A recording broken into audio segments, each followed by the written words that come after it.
Halo semuanya, pernah nggak kalian mencium aroma sereh? Misalnya saat minum teh sereh, mencium aroma terapi, atau bahkan saat memakai sabun dengan aroma lemon. Nah, ternyata aroma khas itu berasal dari sesuatu yang disebut minyak atsiri. Tapi pernah kepikiran nggak bagaimana cara mengambil minyak dari tanaman sereh? Apakah diperas seperti jeruk? Atau dihancurkan begitu aja? Di video ini kita akan membahas proses ekstraksi minyak atsiri sereh menggunakan metode uap air. Jadi simak videonya ya.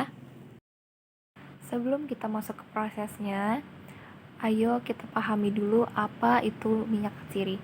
Minyak atsiri atau biasa yang disebut essential oil merupakan senyawa alami dari tumbuhan yang memiliki aroma yang khas dan juga memiliki sifat volatil atau sifatnya yang mudah menguap. Minyak ini banyak dimanfaatkan di industri pangan, kosmetik, farmasi, hingga aromaterapi. Coba kalian pikir, produk apa aja yang mungkin menggunakan minyak atsiri? Bisa sabun, parfum, lotion, pengharum ruangan, bahkan balsam. Dan salah satu tanaman penghasil minyak atsiri yang banyak dibudidayakan di Indonesia adalah sereh. Sereh mengandung senyawa seperti citral dan geraniol yang memberikan aroma khas seperti lemon. Karena masyarakat semakin menyukai produk yang berbahan alami, kebutuhan minyak atsiri juga terus meningkat. Sekarang pertanyaannya, bagaimana cara mengambil minyak dari tanaman sereh? Kali ini metode yang akan digunakan adalah metode ekstraksi dengan uap air. Bayangkan aja kalian sedang merebus air. Saat air dipanaskan, muncullah uap panas. Pada metode ini, uap panas dimanfaatkan untuk membawa komponen minyak keluar dari jaringan tanaman. Setelah itu, didinginkan hingga berubah menjadi cair kembali. Konsepnya mirip ketika air panas mengenai tutup panci lalu berubah menjadi tetesan air. Jadi, ada 4 tahap proses utama yang akan kita gunakan pada tahap ekstraksi metode uap air. Yang pertama, itu pemanasan. Lalu yang kedua, penguapan. Yang ketiga adalah kondensasi. Dan 4, pemisahan minyak. Mari kita bahas satu-satu. Yang pertama, persiapan bahan.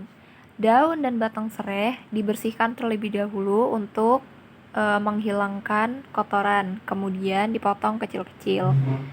Dan kenapa harus dipotong kecil-kecil? Tujuannya adalah agar permukaan bahan lebih luas sehingga proses pengambilan minyak menjadi lebih efektif. Kedua adalah proses memasukkan bahan ke dalam tangki destilasi. Setelah dipotong, serai dimasukkan ke alat penyulingan atau yang biasanya disebut tangki destilasi. Dan disinilah proses utama yang akan dimulai.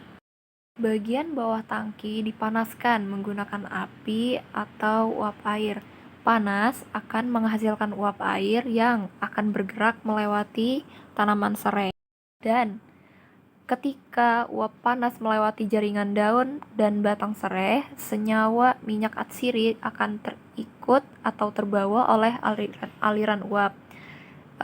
Ibaratkan seperti angin yang membawa aroma parfum ke seluruh ruangan. Dan di tahap inilah senyawa penting seperti citral mulai terangkat bersama uap.